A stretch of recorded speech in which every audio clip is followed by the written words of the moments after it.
So here we are. Tension is rising because I want to know, does it pass the sound test? One of the persons here need to end up with like a ringing sound in their ear, man. Yeah. So guys, it is a Capristo exhaust. Capristo exhaust, no Acro-Pro feature, fake aftermarketing. No man, Capristo. We need to hear the fucking sound, yeah.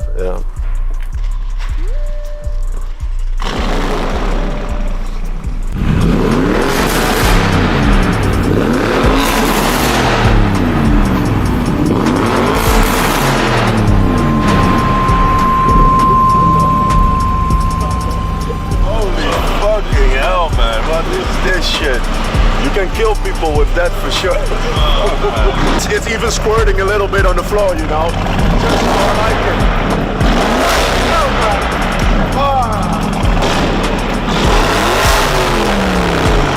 Fuck, man. Oh, but it's insane. It's insane.